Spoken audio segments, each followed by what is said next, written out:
Hello, everyone.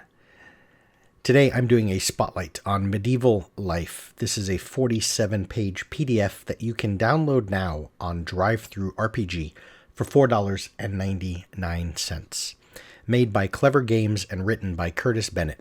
Curtis was kind enough, thank you very much, Curtis, for reaching out to me via email, and he sent me this. He didn't, send it to me under the promise of spotlighting it, but I thought I'd cover this because I think it's some really cool material here. So I didn't not have to pay for this, but you can look out there on your own and after this spotlight, see if it's something that might be a good fit for your table. As I said, $4.99, found on DriveThru RPG. I will put a link in the description where you can access this if it's something that sounds interesting to you. Let's delve into what's here. So we have a table of contents, front cover very quickly.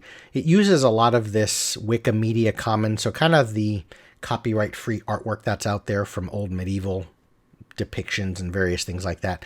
This is not like a monster book. It's not a coffee table art book. It's giving you a bunch of information and text. So as long as things are readable, it's going to be sufficient.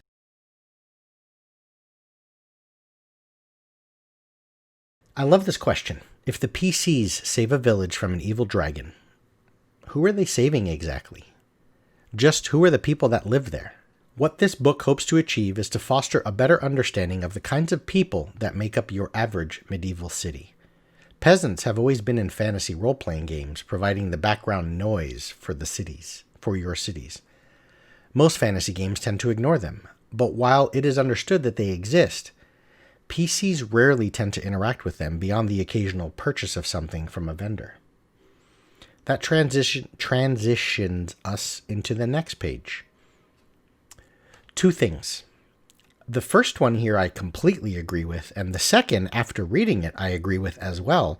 But the second one is very interesting, and it's kind of the essence of what this book, these 47 pages provide to me, because it's not something I thought of previously. But let's take a look at these two things, what Curtis is saying here. There are two major things you can do in your campaign that will immediately give the world much more realism and depth. The first is to follow a calendar. Most fantasy games don't really follow a calendar. Every day is the same, as it's always sunny and mild. So that I completely agree with. If you want to, and I think we all want to add a certain level of, maybe not realism for everyone, but certainly a certain level of depth, right? You need to have a good foundation, something that grounds the world a little bit.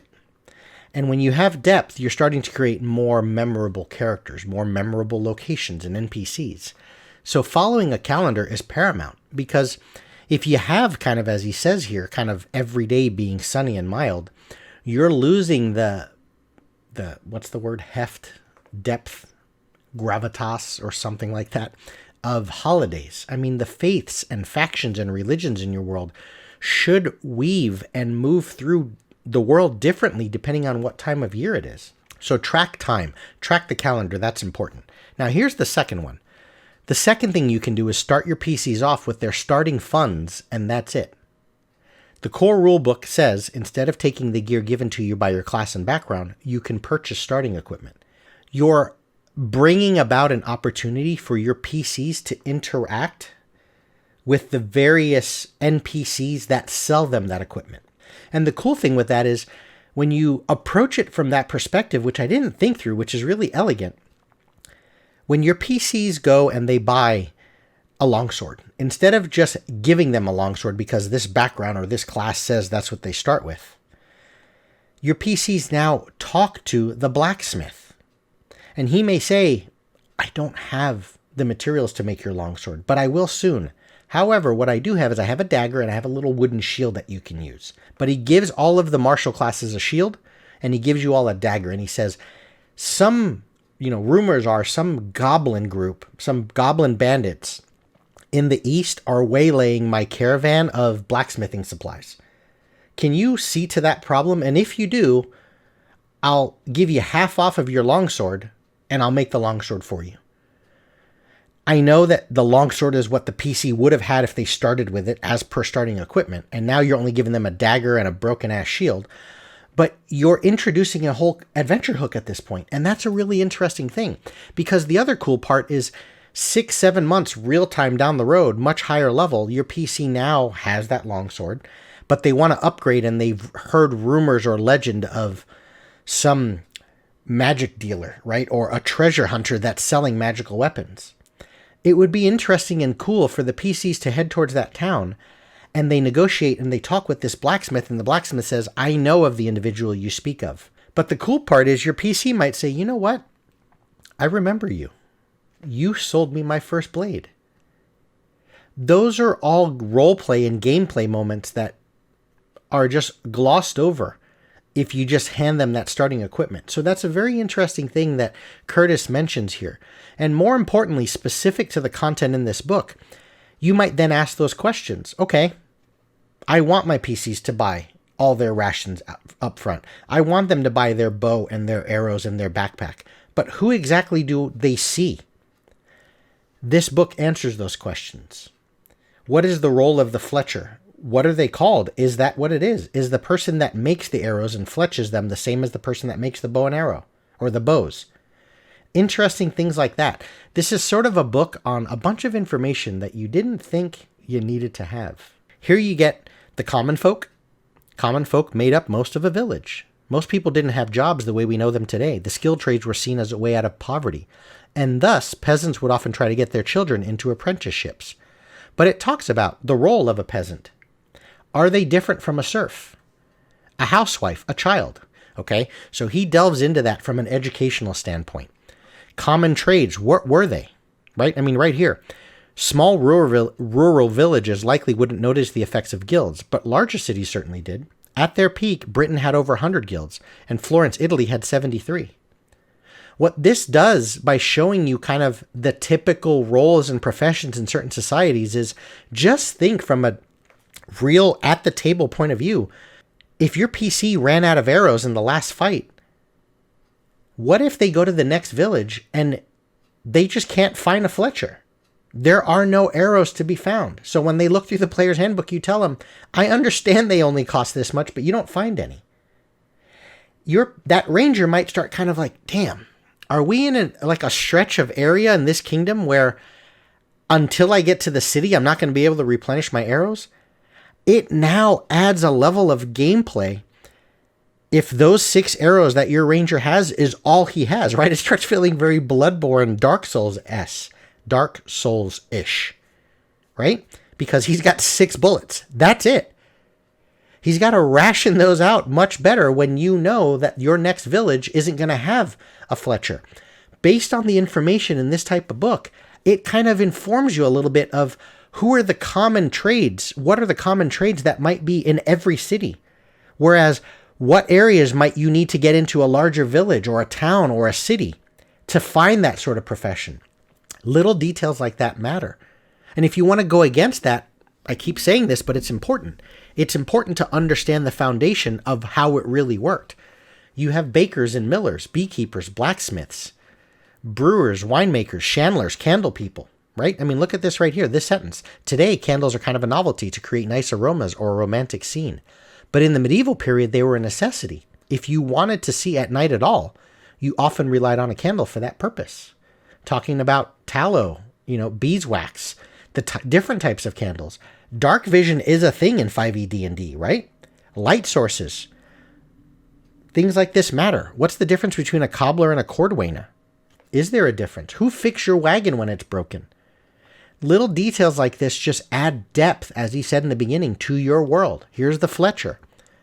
Spinners, weavers, fullers. As you get into religious folk, in your faction of your world, okay, there's a high priest, the guy who the god, blesses the most. But is it just lower priests that maintain the temples?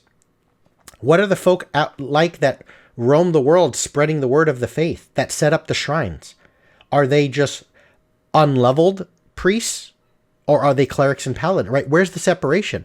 But by reading about monks and nuns, friars, parsons, chaplains, you get a little bit of a feel for the hierarchy within religious groups, which is massively important because you're playing with various faiths and factions in your world, religious groups of people.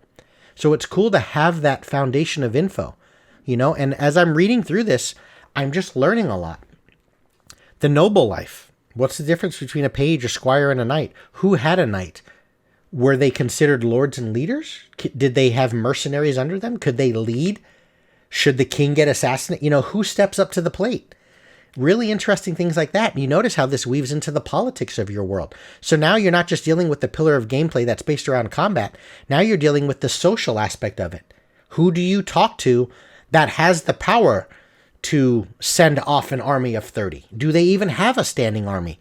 Various things like that. These answer those questions. You have information on books, scribes, illuminators.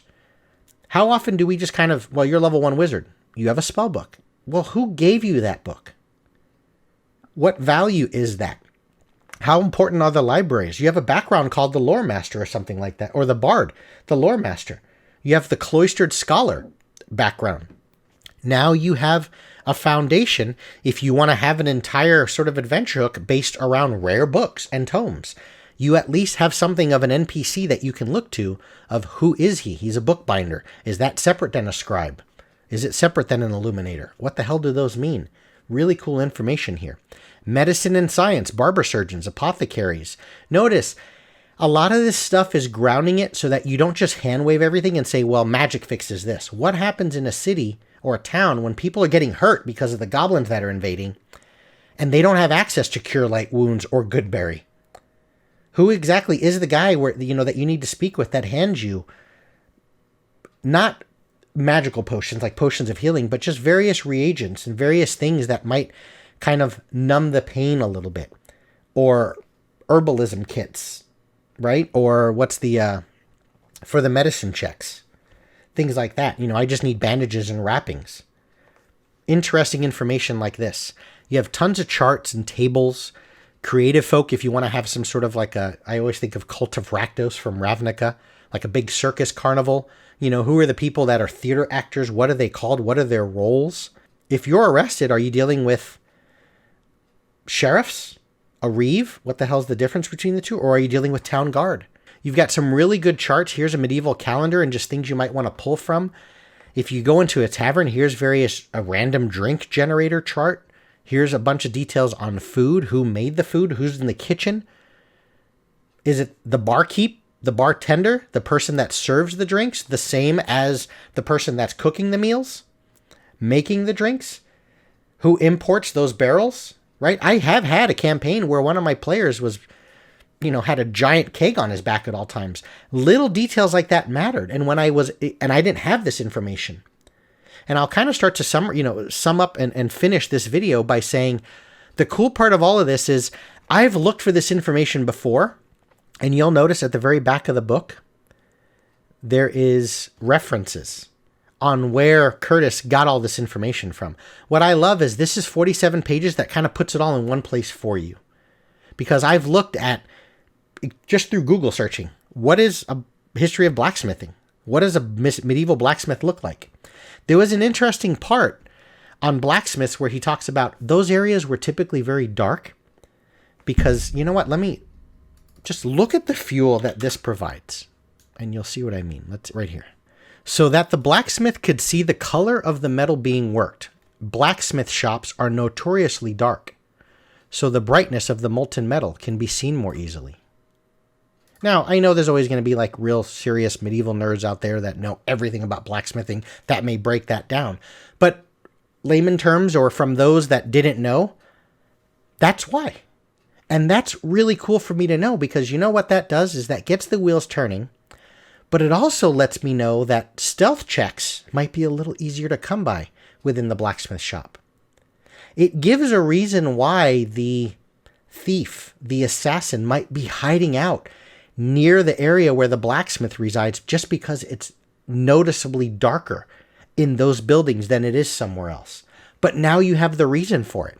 It talks about the fires that the blacksmith uses is extremely hot, and how the baker and the blacksmith typically existed on the edge of town. I didn't know that, because now when I make a map of a village or a town, I will put the blacksmith shops towards the edge. And the reason for that is because of the fire they're using. If a fire broke out, it wasn't as devastating to the rest of the town because he's separated for a little bit. But that changes the way your PCs explore the city and the town at that point, doesn't it? So it starts giving these little details. And I love that it mentions these references and things that I've looked at before, videos that I've gone to learn more about how arrows are made, just to add a little more depth to my world. But it takes all of this and not only gives you the links if you want to delve further into it, it zooms it in and it really offers it all in one nice, concise place. So educationally, you're just learning a lot about a lot of the things that you didn't realize were super important in your world. And that has a great deal of value. I think you should take a look at this. I'll put a link in the description, as I said, on DriveThru RPG for $4.99. Thank you so much, Curtis, for sending this to me. That's all I have for you folks. Thanks, everyone. I'll see you later.